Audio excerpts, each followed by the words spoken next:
Para a arquiteta, para ela rever o projeto. Nosso tema é autoliderança, liderança do alto.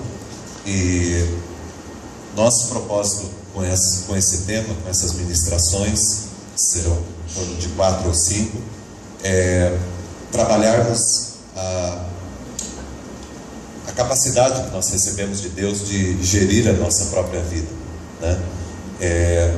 Uma das coisas que a gente comentou aqui no começo é que tem pessoas que deixam que outros cuidem e liderem a sua vida, e está o tempo todo passando a responsabilidade da sua vida para outras pessoas. Tem as pessoas também que cuidam da vida dos outros e acabam não cuidando da sua, né? E a gente já tem, na verdade, coisa demais para cuidar da nossa vida. Então quem cuida da vida dos outros é porque não está cuidando da sua, porque cuidar da vida da gente já não é tão fácil, né? Deus nos deu essa capacidade da gente administrar, da gente gerir a nossa própria vida, da gente cuidar da nossa própria vida. Se a gente for olhar para a história da humanidade, nós vamos ver que desde o começo, lá de Adão e Eva, Deus nos deu a capacidade de decisão, né, de fazer escolhas, e atrás das nossas escolhas vem sempre as consequências. Uma coisa que eu quero dizer para você hoje é que nós somos livres para fazermos escolhas, para tomarmos posições na nossa vida, mas nós não somos livres para escolher os resultados que nós queremos. As consequências, elas vêm de acordo com as decisões ou com as escolhas que nós fizemos para a nossa vida, né?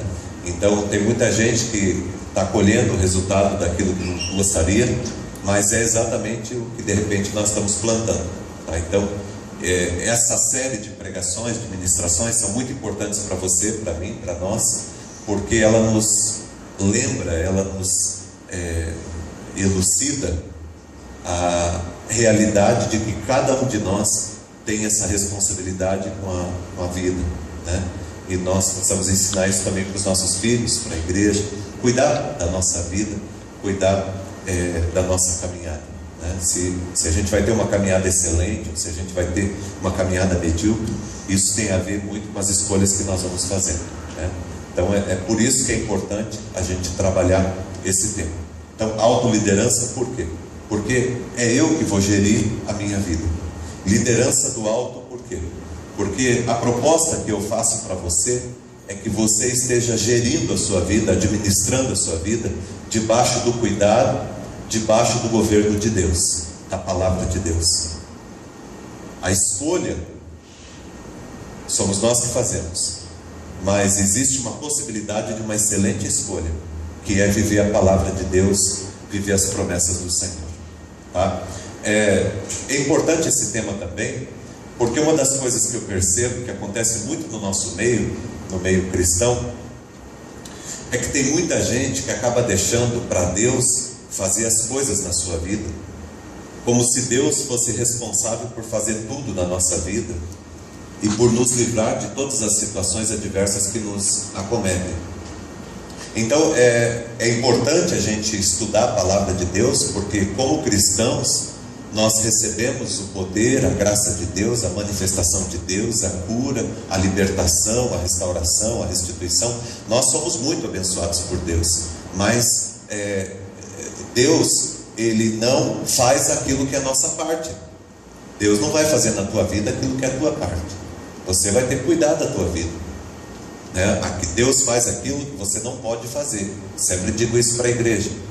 Tem gente querendo que Deus faça por sua vida aquilo que Ele pode fazer. Aquilo que você pode fazer pela tua vida, Deus não vai fazer. Deus não vai fazer. Deus não quer criar um filho mimado, uma filha mimada.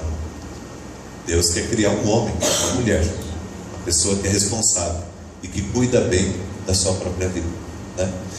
No mundo dos negócios, no empreendedorismo, muito tem se falado hoje em dia sobre a nossa, como que fala, a nossa gestão, mas que nós temos, na verdade, duas, estou tentando lembrar uma palavra, não estou conseguindo, mas eu vou explicar de outra forma. No mundo empresarial, Hoje, quando você vai falar, ou quando eles vão dar uma palestra no mundo empresarial, eles falam que você cuida, na verdade, de duas carreiras, né? Uma é a sua carreira de trabalho, a sua vida profissional, e outra é você. Você cuida da sua empresa, do lugar onde você trabalha, da sua vida profissional, mas você também cuida da sua própria vida. Você tem que gerir a sua própria carreira, né? Então nós cuidamos do nosso trabalho, do nosso negócio, mas nós cuidamos também da nossa vida.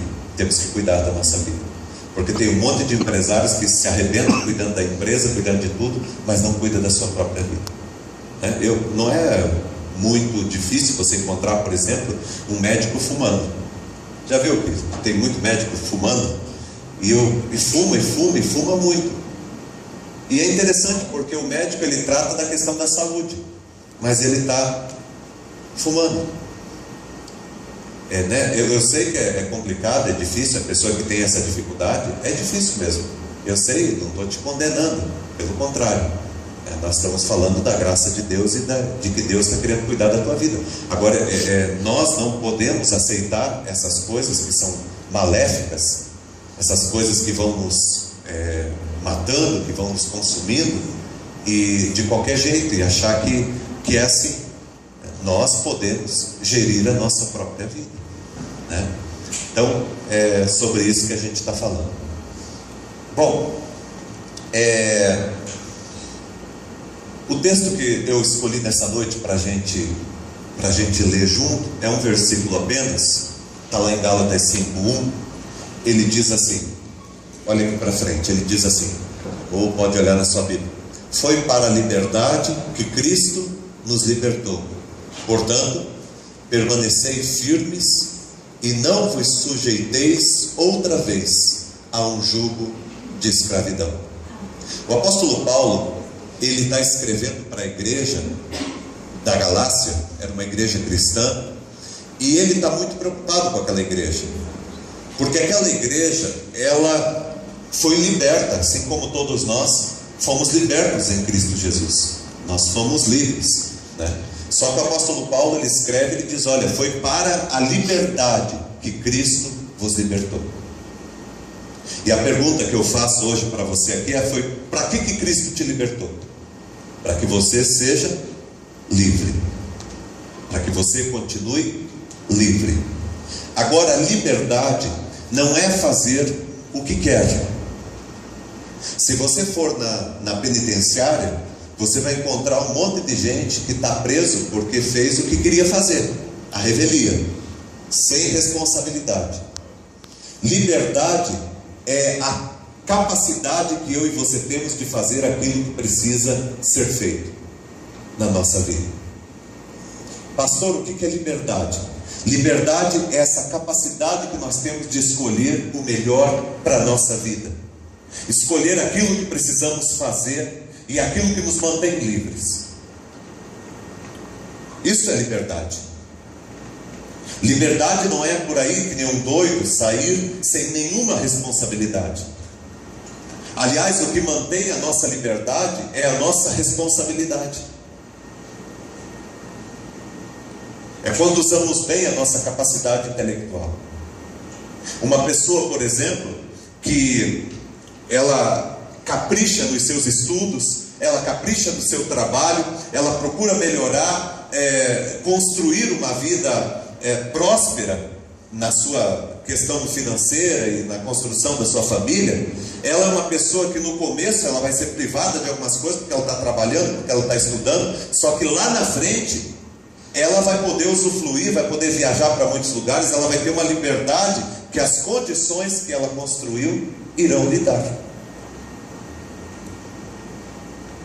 Então o apóstolo Paulo, ele está falando aqui sobre religião, porque muitos irmãos estavam voltando para as tradições judaicas, mas o texto de Paulo, ele é muito mais amplo, e nós podemos trabalhar até nessa perspectiva, de que você foi liberto por Jesus. Presta atenção, você foi liberta por Jesus, para você viver a liberdade, para você construir a partir de agora uma vida que não está mais condicionada ao sentir, ao desejar fazer e fazer por fazer, mas uma vida responsável que vai fazer a tua vida valer a pena. Uma maneira de viver que vai ser bem construída e que vai trazer alegria, paz e liberdade para você. Muitas pessoas estão na cama hoje, presas a uma cama, a um lugar de enfermidade, por conta da vida que viveu. Porque simplesmente foi fazendo as coisas, e foi usando as coisas, e lá na frente a gente vai dizer: poxa, por que eu fiz? Eu achei até interessante, um dia eu falei para vocês sobre isso. Eu falei, por exemplo, um hambúrguer, por exemplo. O hambúrguer, ele tem muita caloria, não é assim, de vez em quando é gostoso comer e tal, mas você viver de hambúrguer, você vai ter dificuldade. E a gente sabota a nossa mente, porque a gente diz assim: bom, eu vou sair e vou comer um hambúrguer, e amanhã eu vou comer outro hambúrguer, e depois da manhã eu vou comer outro hambúrguer, e passa a semana inteira comendo hambúrguer, comendo batata frita, comendo bacon, comendo isso, comendo aquilo. Aí o que vai acontecer? Presta atenção. Eu comi o hambúrguer, e se eu me pesar, eu estou com o mesmo peso. E aí na minha mente eu digo: eu estou com o mesmo peso. Eu fiz uma coisa, eu sustentei um vício, alguma coisa, depois eu olho e parece que não está acontecendo nada. Só que lá na frente, depois vem um arrependimento. Eu falo: poxa, por que eu não tive juízo um pouquinho lá atrás? Se eu tivesse tido juízo lá atrás, hoje eu estava tendo uma vida mais livre. Eu poderia ir e vir, eu poderia ter uma facilidade maior na minha existência.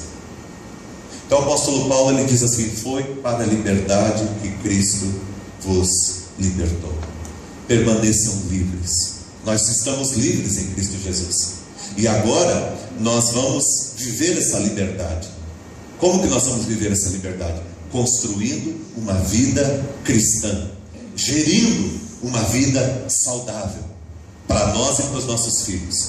Tenho certeza que se eu perguntar para o Alex aqui se ele quer levar a filha dele no altar um dia para casar, né, e todas essas coisas, ele vai falar: poxa, pastor, para mim vai ser uma emoção muito grande. Agora vai vir o Lourenço e ele fala: poxa, eu quero jogar bola com o Lourenço, né? Você quer jogar? Ele gosta muito de jogar bola. Quer jogar bola com o Lourenço?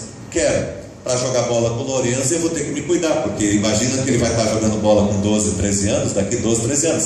Então tem que cuidar. Não, gente, a gente tem que pensar essas coisas. A gente tem que pensar essas coisas.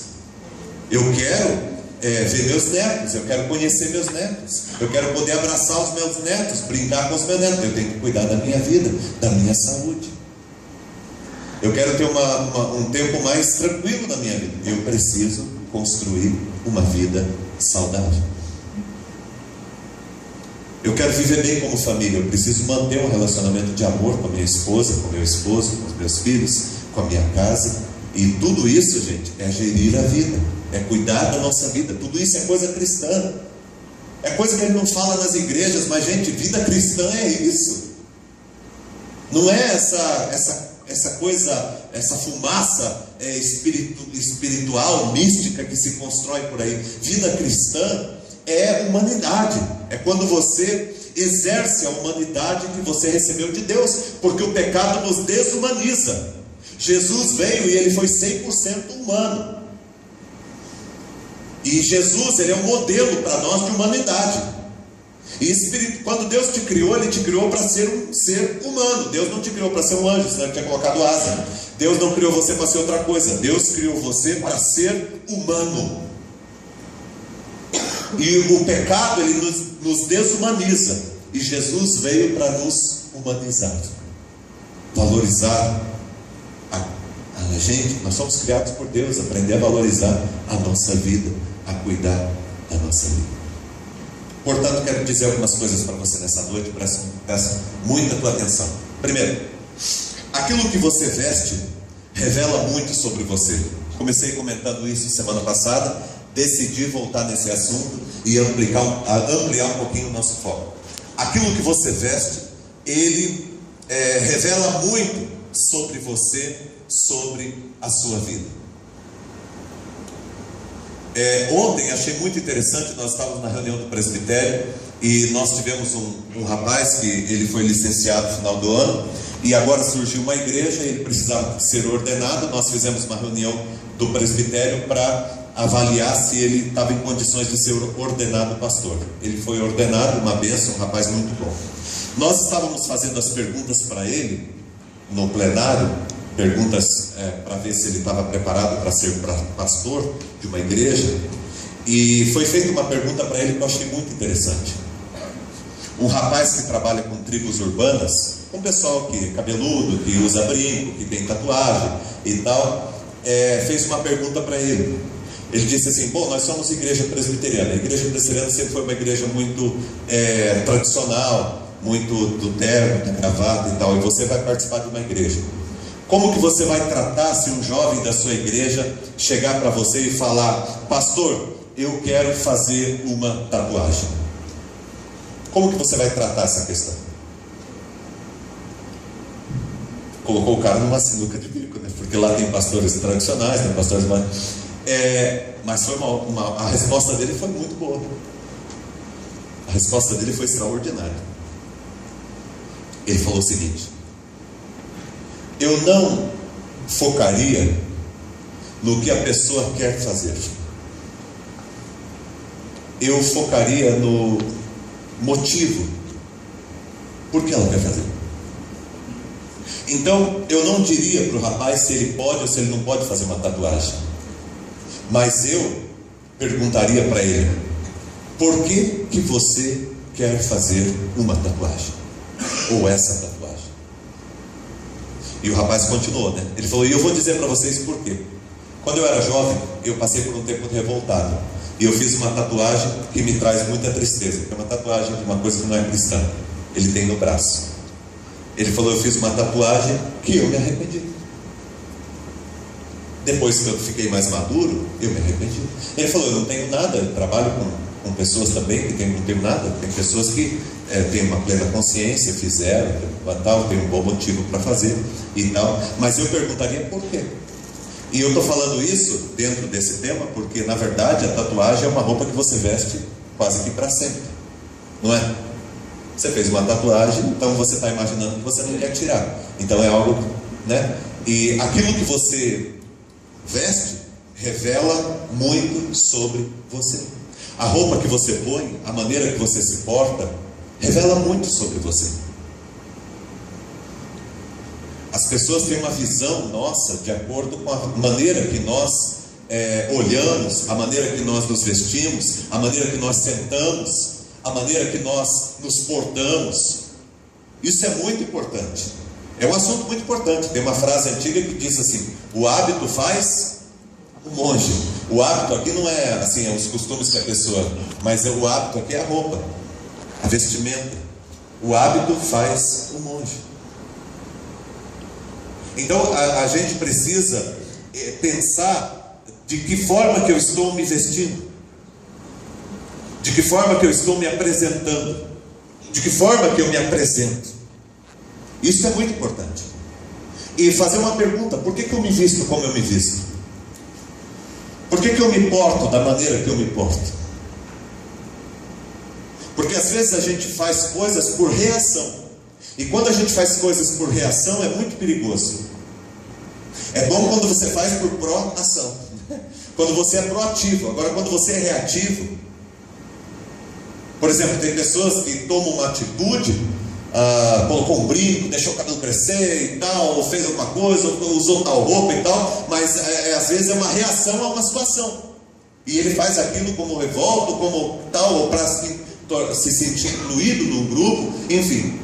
Então nós, como cristãos, fomos livres por Jesus, e agora eu posso perguntar: por que eu vou fazer isso? Qual que é o objetivo de eu fazer isso? Isso é importante. Por que eu quero fazer isso? Achei legal. Eu estava lembrando, pensando nessa palavra, eu estava lembrando daquele filho pródigo. Lembra do filho pródigo? O filho pródigo, o que ele fez? Ele pediu as coisas dele para o pai, ele foi embora, ele pegou a riqueza dele, gastou tudo com as pessoas e tudo, e acabou na mendicância, acabou cuidando de porcos e morando lá com os porcos. Depois, um dia, ele resolveu voltar para a casa do pai. E quando ele resolveu voltar para a casa do pai, ele chegou, ele estava todo sujo, todo fedido. E eu achei muito interessante a atitude do pai, porque o pai não o condenou, o pai o abraçou, o pai o recebeu e abraçou ele com o maior carinho. Só que depois que o pai o abraçou, olha só o que o pai disse para os seus servos a respeito do seu filho. Ele disse assim: olha, tragam depressa a melhor roupa e vestilha, dá um banho nele, cuida dele, coloca um perfume nele, traga depressa a melhor roupa. Eu acho interessante, primeiro, a pressa que Deus tem.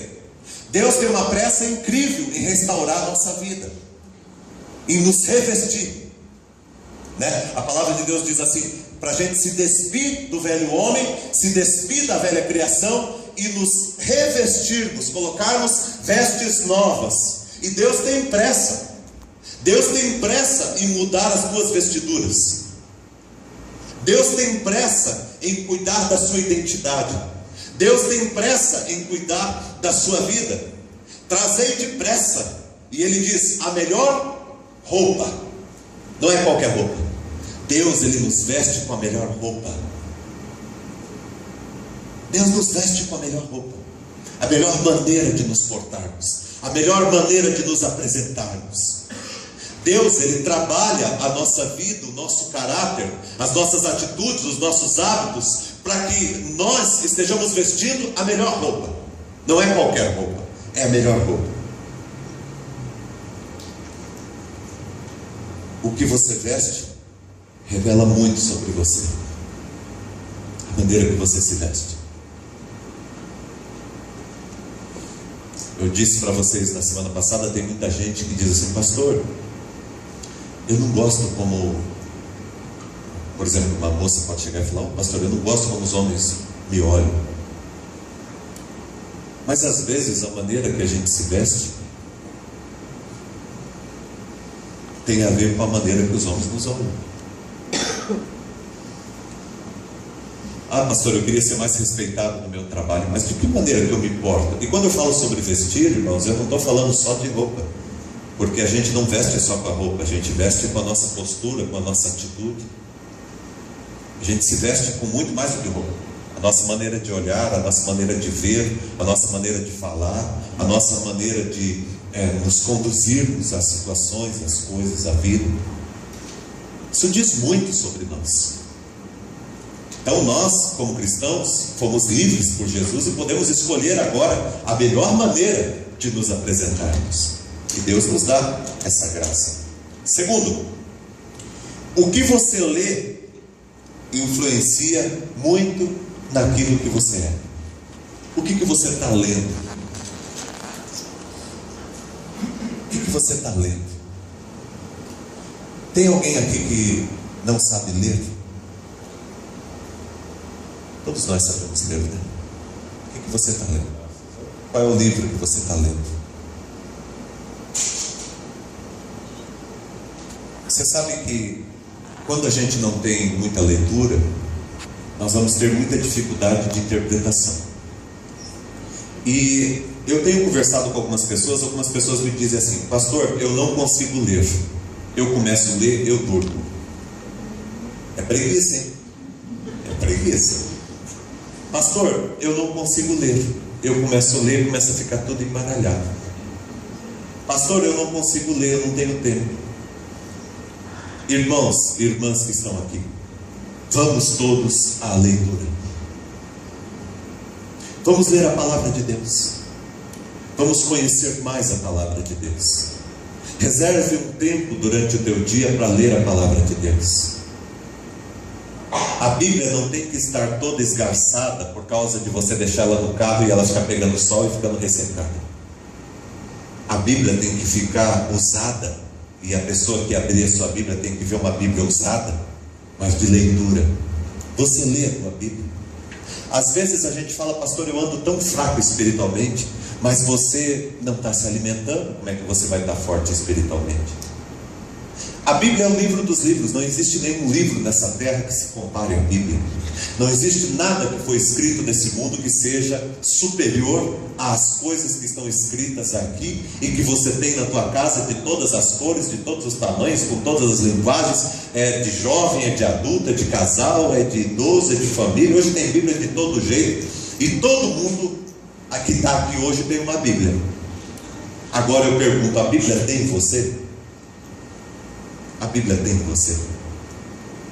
Nós somos aquilo que nós lemos. Porque a leitura é a capacidade que nós vamos ter de interpretação. Hoje tem tanta besteira, gente. Televisão hoje, programa evangélico na televisão, pelo amor de Deus. Não é só evangélico, católico também. Programas cristãos hoje na televisão é um negócio de dinheiro, de enganação. Não estou falando que são todos, mas 99,99% dos programas são assim. Existem outros interesses que estão ali por trás, que não é a pregação do Evangelho. Tem programas bons? Deve ter. Mas por que muitas pessoas são enganadas? Porque a gente paga para os outros pensarem para nós. A gente paga. Eu vou lá e dou dinheiro para o cara pensar para mim e para ele falar. E ele me encantar com as luzes, com as cores e com as ideias. Eu gosto muito das pessoas que questionam. E eu falo para você, irmão, questione a pregação e aquilo que é falado nessa igreja. Questione. Por que o pastor falou isso aí? Achei interessante a minha irmã. Ela veio conversar comigo porque eu falei numa pregação há 2 semanas atrás que nós não temos mais livre-arbítrio. Eu creio, eu particularmente, Maurício, creio que nós não temos livre-arbítrio. Nós tínhamos livre-arbítrio até o dia do pecado. Agora nós temos uma inclinação ao pecado. Naturalmente nós pecamos. Nós não temos mais o livre-arbítrio. Nós temos uma inclinação ao pecado. E aí eu conversei isso, daí minha irmã um dia me chamou no canto e falou: Maurício, eu queria saber mais sobre o que você pensa a respeito disso. E eu sentei com ela e fiquei argumentando com ela. Eu achei muito legal isso. Já pensou se nós todos fôssemos assim? Se discutíssemos as pregações, as células, elas servem para isso, é para a gente discutir, é para a gente fazer perguntas. E irmãos, a gente pertencer a uma mesma igreja não significa crer as mesmas coisas. Tudo igual. Podemos ter diversidade. Podemos ter. Eu acho que não precisava desse monte de igreja com um monte de nome. Acho que podia ter uma igreja cristã só e todos nós cristãos, irmãos em Cristo, poder sentar e poder discutir a palavra de Deus, um respeitando o outro, mas com essa habilidade de entender, de interpretar a Bíblia, a palavra de Deus. Eu percebo pessoas vindo à igreja no dia de batismo, indo na igreja no dia de casamento, indo na igreja no dia de velório. Eu vejo pessoas que vêm na igreja no dia de Santa Ceia, por exemplo. Semana passada foi dia de Santa Ceia. Nós tivemos no culto de manhã, no culto à noite, tivemos 245, pessoas participando da igreja. E tem gente que acha que o dia importante para vir na igreja é o dia de ceia. Não muda nada, apenas comer o pão e tomar um pouquinho de suco de uva. Só isso. Só isso. Não muda nada. Porque alimentar-se de Cristo não é o comer o pão e o beber o cálice, mas é o alimentar-se da palavra de Deus. Porque só vai ter significado o rito se houver a palavra de Deus como centro na tua vida e no teu coração. Nós temos que amar a palavra. Eu vejo ele deixando a Bíblia, as coisas de Deus, por muito pouca coisa. Deixamos as coisas de Deus por qualquer encanto que tem. E tudo é desculpa para a gente não vir na igreja. Parece que tem gente que fica feliz, mas hoje eu não vou poder ir na igreja porque hoje eu tenho esse compromisso. Ah, pastor, pude ir na igreja hoje. Mas a pessoa fica satisfeita no coração dela porque ela conseguiu ter um motivo que não precisou vir à igreja. Igreja, a comunidade, irmãos, não que aqui seja o lugar melhor do mundo, não é. Senão a gente não estava aqui. Mas a igreja é o lugar onde a comunidade se reúne, onde a gente está junto, onde a gente cresce, onde a gente compartilha, desfruta da palavra de Deus, do conhecimento da palavra de Deus. Tem gente que deixa para ler a palavra de Deus no horário do culto, na hora da pregação. Eu estou pregando, daí eu começo a falar um texto bíblico e o cara começa em João capítulo 1. Às vezes eu demoro um pouquinho para pregar, às vezes eu passo um pouquinho do horário. E aí, quando eu termino, o cara está lá em João capítulo 19. Ele leu a Bíblia inteira. Domingo, que horário você lê a Bíblia? Eu leio a Bíblia domingo, o pastor está pregando e eu pego e vou lendo a Bíblia enquanto ele está pregando e tal. Tem gente que usa assim para ler a Bíblia. Bom, pelo menos está lendo a Bíblia, né? Mas não é o certo. O certo é a gente ter um hábito de ler a Bíblia, podermos unirmos para sermos alimentados, sermos cuidados. E outra coisa, leia bons livros. Quantos livros você já leu esse ano? Eu pensei que eu tinha lido bastante, porque eu estou lendo o meu 10º livro. E aí eu fui conversar com uma pessoa mais nova do que eu, bem mais nova. Ela já leu 12. Eu falei, mas que coisa, você não tem nada para fazer, não? E sabe, mas eu fiquei encantado. Porque, aliás, essas coisas só faz quem não tem tempo. Porque quem tem tempo não consegue fazer. Quem tem muito tempo não consegue fazer, porque daí é rede social, é Facebook, é WhatsApp, fica pitando toda hora, pastor. Eu começo a ler pi, eu vou começar a ler pi. Na hora que eu vou, parece que é o diabo, pastor. Eu vou começar a ler pi, né? Então, gente, é muito importante a leitura. Leitura. Não somos burros, não somos ignorantes. Nós somos instruídos, somos sábios, temos a capacidade intelectual. Tem gente que se esconde através da desculpa de que, pastor, eu sou burra. Eu sou burro, pastor, eu não consigo entender. É fácil, porque daí você não precisa ler, né? É porque quer. Aliás, burrice não é algo que nasce com ninguém. Burrice é uma escolha que a pessoa faz na vida. Burrice é uma escolha.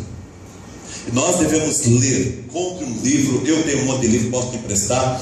Vamos compartilhar os livros, vamos ler a Bíblia todo dia, vamos crescer como pessoa, crescer como ser humano.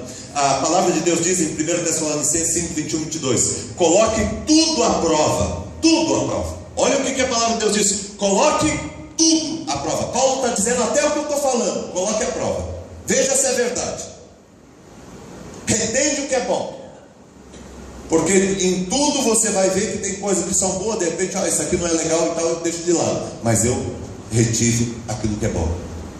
Abstende-vos de toda espécie de mal. Como que você vai ter capacidade de se abster do mal? Se você conhecer o bem. Por que Jesus venceu o capeta em Mateus capítulo 4, quando ele estava na tentação? Por que Jesus venceu o diabo na tentação, se o diabo tentou Jesus com a palavra? Jesus venceu o diabo porque Jesus sabia argumentado. Ele sabia, ele entendia, ele compreendia a palavra de Deus. Jovens que estão aqui, sejam mais inteligentes do que eu fui. Eu fui ler o primeiro livro, eu tinha 25 anos. Eu escolhi ser burro até 25 anos. Depois que eu fui ler, eu me arrependo. Eu devia ter estudado. Eu queria hoje ter doutorado, ter pós-doutorado. Eu queria hoje, irmãos, eu queria ter aproveitado mais o meu tempo, ter aproveitado mais a minha vida. Eu queria ter cuidado mais da minha vida. Eu olho para trás hoje, e hoje eu não sou tão livre quanto eu poderia ser, se eu tivesse aproveitado melhor o meu tempo e a minha vida. Mário Quintana, ele diz o seguinte: os verdadeiros analfabetos são aqueles que aprenderam a ler e não leem. A leitura é para o intelecto, o que o exercício é para o corpo. Se você não quer ter, irmão, um Alzheimer, né, ou quer cuidar da sua vida intelectual, faça boas leituras. Fiquei impressionado hoje de manhã, até o Ed mesmo, depois veio me procurar e tal, com o negócio na mão e tal, pastor, mas é isso aqui mesmo. Eu falei para ele, independente de questão política, não é isso, coloca todas as questões políticas do lado, tá? Mas vamos avaliar um cara brasileiro chamado Fernando Henrique Cardoso. Você já ouviu aquele cara falar? Ele é inteligente demais. Ele é muito inteligente. Sabe, é um mel você ouvir aquele homem falando. Do que ele fala, você aproveita tudo. Não estou falando nada de questões políticas. Estou falando da capacidade intelectual que aquele homem tem. Sabe quantos anos aquele cara tem? Vai fazer 84 anos. Tem gente que com 30 anos, 35 anos, 40 anos já está gaga. Já não consegue mais somar 2 mais 2, ele fala que é 7. Gente, isso é cuidar da mente, sabe, ler, estudar, caprichar, aproveitar o tempo da tua vida, o tempo que Deus tem te dado. A leitura engrandece a alma. A leitura engrandece a alma. Tem pessoas que aprenderam a ler lendo a Bíblia. Tem irmãos e irmãs idosos que aprenderam a ler lendo a Bíblia. Eles não sabiam ler. Um dia eles pegaram esse livro maravilhoso e eles começaram a comer esse livro. E eles falaram: eu preciso saber o que está escrito aqui, meu Deus. E começaram a pegar e aprenderam a ler lendo a Bíblia. Ninguém ensinou eles. Eles nunca foram numa escola, mas eles leem como ninguém. E eles aprenderam a ler lendo a palavra de Deus. Amém. Valorize os olhos que você tem, que podem ver as letras e as palavras. Valorize a mente que você tem, que pode entender os símbolos. Valorize a tua alma, que pode fazer poesia com a tua vida. Terceiro, o que consumimos é também o que nos consome. Presta atenção no que eu vou te falar agora. O que nós consumimos é o que nos consome. Pare para pensar um pouquinho sobre isso. Tem uma frase que é a máxima da medicina, que diz assim: você é aquilo que você come. Irmãos, nós somos consumidos por aquilo que nos consome. Aquilo que você sonha, aquilo que você deseja, aquilo que você vive, é o que consome você. E isso é uma escolha que nós fazemos para a nossa vida. Tem gente que é consumido pelos seus desejos desenfreados. Tem gente que é consumido pelas coisas que deixou enraizar no seu coração, que são maléficas. Tem gente que é consumida pelos vícios que abrigou dentro de si. Tem gente que é consumida pelas outras pessoas que deixou governar e gerir a sua vida.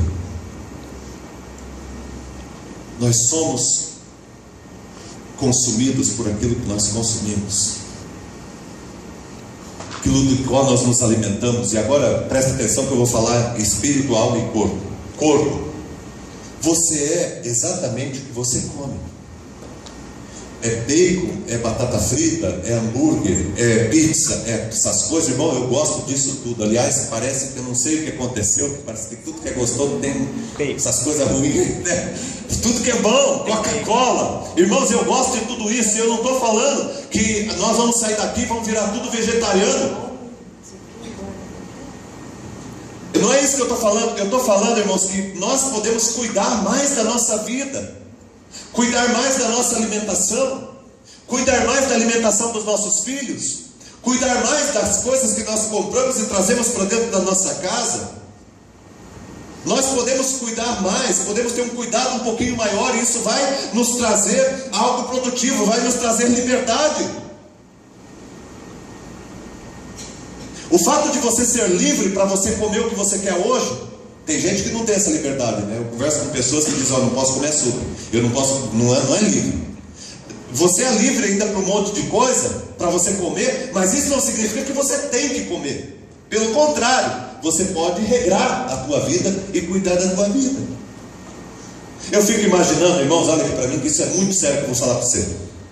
Eu fico imaginando o seguinte, Mário: tem gente que está chegando no céu, e quando ele chega no céu, irmão, a casa dele não está nem pronta lá ainda. E Jesus fala: pelo amor de Deus, cara, o que você está fazendo aqui? Eu não sei, Jesus, eu morri lá na terra e eu vim para o céu. E Jesus falou: não, mas estava marcado aqui, o teu dia era dia 7 de setembro de 2048. E o que você está fazendo aqui em 2015? Pois é, Jesus, eu não sei, eu posso até perguntar para o senhor o que eu estou fazendo aqui. Você não se cuidou, você foi para o céu antes do tempo, a tua casa não está nem pronta, você vai ter que ficar lá vai ter que ficar num lugar, numa pensão lá, até terminar de construir a tua casa. Porque Jesus falou, né? Eu vou preparar-vos lugar, para que onde eu estiver, vocês também estejam. Jesus está preparando lá. Só que daí você chega no céu e ele diz: pô, tua casa não está pronta, você vai ter que esperar uns dias. Você morreu muito cedo, cara. Era para você ter ficado mais uns 30, 40 anos lá. Presta atenção, gente, isso nós estamos rindo, mas isso é muito sério. Quantos irmãos e irmãs não estão chegando no céu antes do tempo? Porque não estão cuidando da sua vida, porque não estão cuidando da sua saúde. Alma, você é o que você come. Na nossa alma, irmãos, na nossa alma, nós temos nos alimentado do quê? Você tem se alimentado de rancor? Você tem se alimentado de medo? Você tem se alimentado de raiva? Você tem se alimentado de ódio? Você tem se alimentado de palavras duras, essas coisas que vão enraizando coisas ruins no teu coração? Do que você está se alimentando na sua alma? Porque aquilo que nós somos, aquilo que nós comemos. E a nossa alma vai apodrecendo, a nossa alma vai morrendo, a nossa alma vai sendo consumida às vezes, e nós não entendemos o porquê, mas é porque nós vamos atraindo todas essas coisas. Eu gosto muito do Mandela, que ficou 27 anos preso e tal, naquela situação da briga pelos brancos e negros, e ele queria igualdade, e ele ficou preso num tempo pelos brancos, e depois que ele foi liberto, ele acabou se tornando presidente, e quando ele se tornou presidente, todo mundo achava que ele ia dar o troco nos brancos, e ele ia perseguir os brancos, e ele não fez nada, e as pessoas perguntaram para ele, por que você não fez? E ele disse, eu perdoei. E eles disseram, por que você perdoa? Ele disse, porque eu sou o capitão da minha alma. Autoliderança, eu sou o capitão da minha alma. Eu que vou dirigir a minha alma, eu que vou dizer para a minha alma o que vai ficar nela e o que não vai ficar. Irmãos, nós não somos responsáveis por aquilo que vem à nossa mente, mas nós somos responsáveis por aquilo que fica. Eu não sou responsável por circunstâncias que passam, algumas eu sou, mas não sou responsável por todas as circunstâncias que eu vivo, mas eu sou responsável pela resposta que eu vou dar às circunstâncias que eu estou vivendo. De que forma você está alimentando a sua alma? Porque na sua alma você é o que você come. As pessoas tentavam colocar ódio no coração de Jesus, Jesus amava cada vez mais. Tentava colocar ódio no coração de Jesus, Jesus amava cada vez mais. E Jesus falou, não vou permitir que o ódio entre no meu coração, porque na minha alma mando eu, e eu alimento a minha alma daquilo que eu escolhi. Irmãos, você não vai ter vantagem nenhuma alimentando o teu coração de mágoa, alimentando o teu coração de ódio, alimentando o teu coração de rancor, mantendo um relacionamento de prisão com a tua esposa, com o teu esposo, com os teus filhos, com os teus pais, com os teus irmãos. Tem irmão que não conversa com o outro. Isso é ser privado da liberdade que Cristo nos libertou. Cristo nos libertou para uma vida abençoada. Espiritualmente é a mesma coisa. Diz assim a palavra do Senhor, conhecereis a verdade vos libertará. Nós somos espiritualmente aquilo que nós alimentamos. Por que tem gente que está naufragando na fé? Por quê? Porque alimenta a sua vida espiritual com coisas que são menores, com coisas que são banais. Enche o seu espírito de porcaria, e depois quer outro resultado para a sua vida? O resultado da sua vida vai ser aquilo que você colocou dentro dela. Uma outra coisa, um outro princípio agora. Ninguém, quarto, está além da média dos seus amigos. Isso eu já falei para vocês aqui também. Ninguém está além da média dos seus amigos. Quem são os teus amigos? Com quem você anda? Quem são os amigos, as pessoas que você senta para conversar? Você não está além da média dos seus amigos. Nós temos que escolher muito bem com quem nós andamos. Eu já disse para vocês e repito para que vocês coloquem no coração de vocês e decorem. Presta atenção. O dia que você for caminhar, escolha alguém que seja maior do que você. Se você quer crescer na vida, não ande ao lado de pessoa medíocre. Não ande ao lado de pessoa que só quer viver de miséria, de migalhas. Se você quer caminhar ao lado de alguém, procure alguém que esteja subindo a montanha. Não perca tempo, não perca tempo. Não perca tempo. Você sabe o que significa companheiro? A palavra companheiro, a origem dela é com o mesmo pão. Com o mesmo pão. Antigamente, quando não tinha carro e não tinha ônibus, essas coisas, as pessoas iam caminhar, as viagens eram mesmo muito longas. Então, quando eu ia caminhar com alguém, quando eu ia fazer uma viagem, alguém ia comigo, nós íamos com o mesmo Pão. Nós levávamos pão para comer e a gente se alimentava do pão no meio do caminho. Nós nos alimentávamos, nós comíamos ali. Nós somos igual aos amigos que temos. Se você quer melhorar na vida, veja muito bem com quem você anda. Tem uma frase antiga que diz assim: diga-me com quem andas e eu te direi quem és. Olha que interessante isso que eu vou colocar para você. Duas perguntas. Com quem você anda é diferente de quem anda com você. É diferente. Você tem os seus colegas de trabalho. De repente você está andando com eles. Significa que você está fazendo o que eles fazem. Quem sabe a gente poderia fazer uma mudança a partir de agora. Eles é que vão andar comigo. E quem não quiser andar comigo, não serve para andar comigo. Porque eu estou buscando algo mais excelente. Eu estou buscando algo que vem do céu. 1 Coríntios 15:33. Não vos enganeis, as más companhias corrompem os bons costumes. Salmo 1. Bem-aventurado o homem que não anda segundo o conselho dos ímpios, nem se detém no caminho dos pecadores, nem se assenta na roda dos escarnecedores. Com quem você anda? Isso tem muito a ver com a sua vida. Estamos quase terminando. Mas o princípio: a nossa identidade, ela é formada ou deformada conforme as crenças que nós temos. O que você crê? Nós somos o que nós cremos. Você sabia disso? Você é o que você acredita. A identidade de uma pessoa tem muito a ver com as crenças que ela traz dentro de si. E irmãos, olhem para mim, nós trazemos muitas crenças terríveis dentro de nós. Nós trazemos crenças a nosso respeito que não são verdades. Por exemplo, tem pessoas que carregam uma crença dentro de si a seu respeito, de que é incapaz, de que é inferior, de que não serve, de que não dá nada, de que é medíocre, de que vai tentar muita coisa e não vai conseguir nada. Tem gente que carrega isso dentro de si. Ele acredita a respeito de si dessa forma. Como que nós cristãos encaramos essa situação? Olha aqui para mim. Nós cristãos entendemos, presta atenção, acompanha aqui comigo. Nós cristãos entendemos que fomos criados por Deus à sua imagem e à sua semelhança.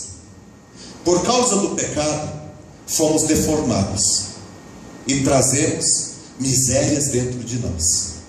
Mas Jesus veio, morreu na cruz, e Ele veio para nos restaurar e restaurar a imagem de Deus em nós. E agora Jesus está fazendo essa obra de restauração na nossa vida. E à medida que eu vou me entregando para Jesus, que eu vou me colocando diante de Jesus, que eu vou eu vou caminhando com o Senhor, Ele vai me transformando. Eu creio em Deus. E crer em Deus faz com que eu acredite em mim. Porque eu creio num Deus que é todo poderoso, um Deus que é perfeito, um Deus que quando fez certo, fez perfeitamente, e um Deus que não errou. E se eu fui feito por esse Deus, eu não sou um erro. Se eu fui feito por esse Deus, eu sou uma bênção. Se eu fui feito por esse Deus, eu sou a pessoa certa, vivendo no tempo certo. E agora eu quero viver essa certeza que Deus colocou no meu coração. E é por isso que eu deixo que Ele me aperfeiçoe, que Ele trabalhe meu coração e que Ele molde a minha vida. É simples assim. Você é uma pessoa muito mais extraordinária do que você imagina que você é. Só que você precisa descobrir isso, que você precisa dar um valor para a sua vida. Você precisa dar um valor para o seu coração. Nós somos o resultado das crenças que nós trazemos dentro de nós. Somos o resultado das nossas crenças. Ninguém será maior e nem menor do que aquilo que ele acredita. Ninguém vai ser maior ou menor do que aquilo que acredita. Penúltimo. O último é bem rapidinho, é a conclusão. Penúltimo. As pessoas nos definem pelos hábitos que nós temos. Gente, isso aqui eu quis colocar porque esse ponto é muito importante. Às vezes a gente acha que as pessoas acham da gente uma coisa que elas não acham. Às vezes nós pensamos que o pessoal está achando que eu sou um cara centrado, que eu sou tudo. Só que as pessoas estão olhando os meus hábitos todo dia, a maneira que eu vivo. Na oratória, quando eu estou falando, por exemplo, com um grupo de pastores que vão ser pastores e vão pregar, sabe o que eu digo para o pessoal? Numa aula de oratória eu digo assim: quando você se levanta do teu lugar para vir pregar na tua igreja, 80% no mínimo daquilo que você tinha que falar, você já falou. Quando você se levanta para vir pregar, 80% do que você tinha para falar, você já falou. Porque a vida da gente tem a ver com os hábitos que nós construímos. Agora olha aqui para mim, gente. Todos nós temos hábitos bons e hábitos ruins. Pensa num hábito ruim que você tem aí. Todos nós temos hábitos ruins, né? Um só, Sirlei, não 10. Sirlei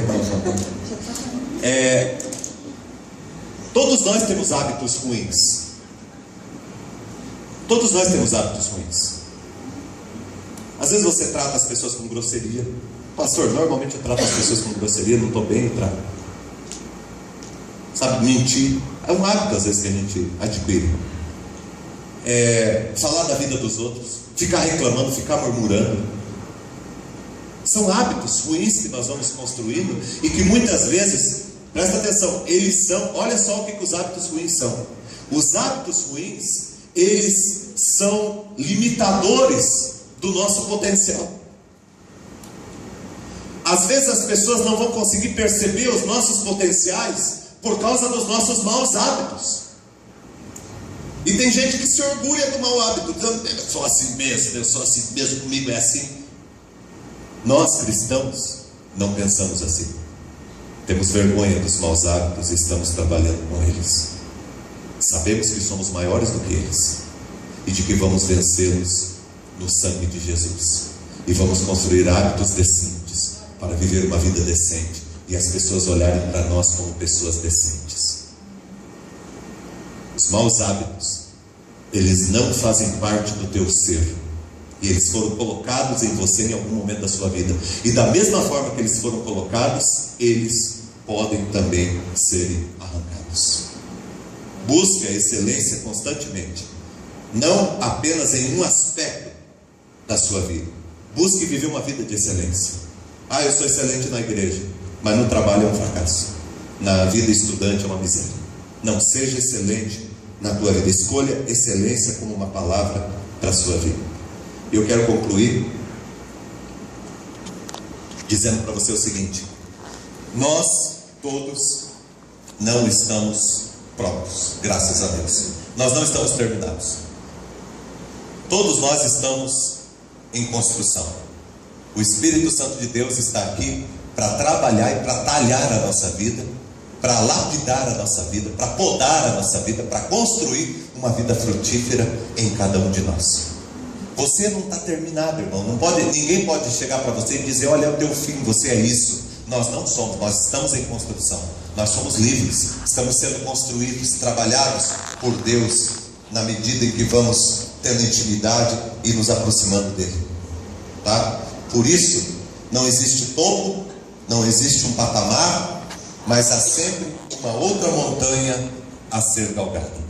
Talvez você já cresceu bastante. Eu olho para alguns de vocês aqui, eu vejo que são pessoas extraordinárias, que eu já vi um crescimento muito grande na vida de vocês. Só que eu continuo falando porque ainda tem muita coisa que Deus quer fazer na tua vida. Você ainda está no começo do teu caminho. Ainda você está no começo da subida da tua montanha. A tua vida é muito mais excelente do que você já viveu até hoje. O que Deus tem para você é algo muito maior do que você já experimentou até hoje na tua vida. Mas você precisa continuar subindo a montanha. Vai ter um monte de gente que vai puxar você para baixo. Vai ter um monte de gente que vai te empurrar. Vai ter um monte de gente que vai colocar pedra no teu caminho. Vai ter um monte de gente que vai colocar dificuldade para você. Vai ter um monte de gente que vai amarrar uma corda e puxar você para baixo. Vai ter um monte de gente que vai tentar te seduzir. Mas você continue subindo a montanha para viver uma vida de excelência, porque você não vai se arrepender.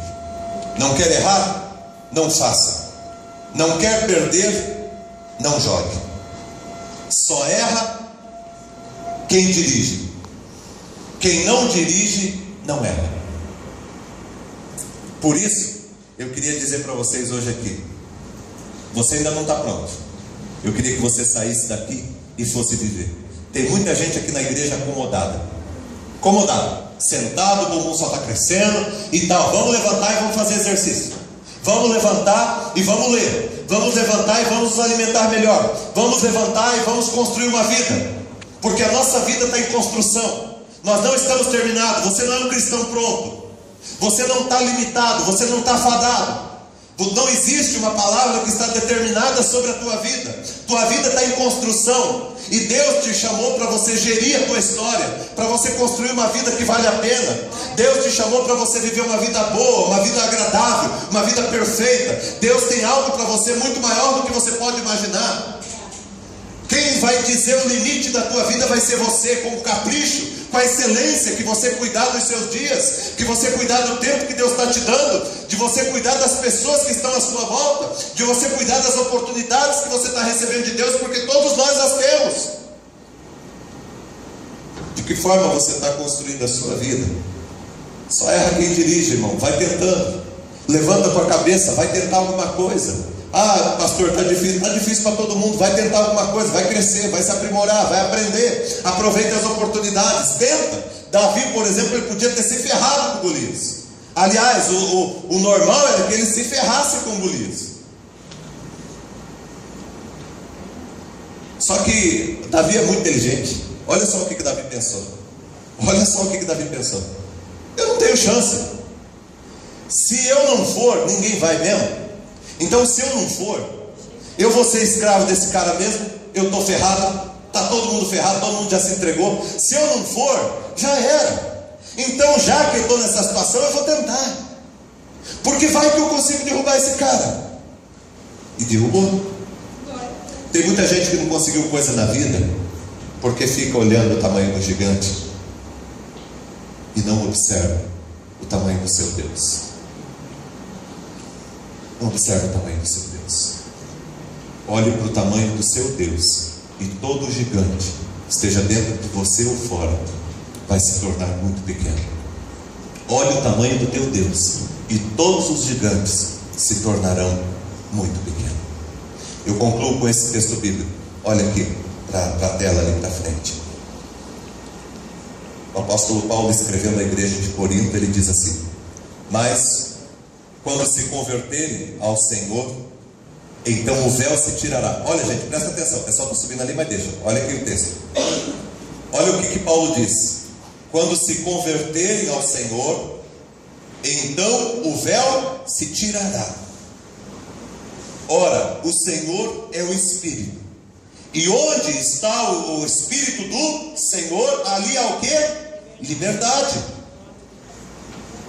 Mas todos nós, com o rosto descoberto, refletindo como um espelho a glória do Senhor, somos transformados de glória em glória, na mesma imagem, como pelo Espírito do Senhor. Agora olha aqui para mim que eu quero explicar isso aqui. Olha o que Paulo fala. Quando você se converter, ou quando você se converteu, o véu foi arrancado. Havia um véu que cobria a sua vida e que impedia você de perceber aquilo que você é em Deus. E Jesus, na hora que Jesus morreu, o véu do templo foi rasgado e nós temos um livre acesso a Deus. Nós temos uma entrada livre para Deus. E essa é a nossa salvação. Porque essa entrada livre que nós temos para Deus, ela tem a capacidade de nos transformar, de nos curar, de mudar a nossa história. E ele diz assim, que o Espírito de Deus, ele nos dá liberdade. Nós não somos mais escravos do pecado, nós não estamos mais debaixo das leis do inimigo, nós não somos mais reféns das circunstâncias, nós estamos livres para vivermos o novo de Deus. E Deus tem algo novo para a tua vida, e Deus tem algo novo para a tua família, para a tua casa. Feliz é aquele que crê. Feliz é quem crê que Deus tem o melhor para a sua vida. E feliz quem veio na igreja hoje. E ele encerra dizendo assim. Olha só como que ele encerra. E todos nós, com o rosto o quê? Descoberto. O rosto descoberto. Porque foi tirado o véu que limitava a nossa vida, a nossa visão. Todos nós com o rosto descoberto, refletindo como um espelho o quê? A glória do Senhor. Somos transformados de glória em glória, na mesma imagem de Jesus. Somos transformados, irmãos, a cada dia, a cada momento. Somos mudados, somos curados, somos libertos a cada dia, através do Senhor, do seu Espírito que habita em nós. Que Deus te abençoe. Tenha muita compaixão de você. Fique em pé, em nome de Jesus.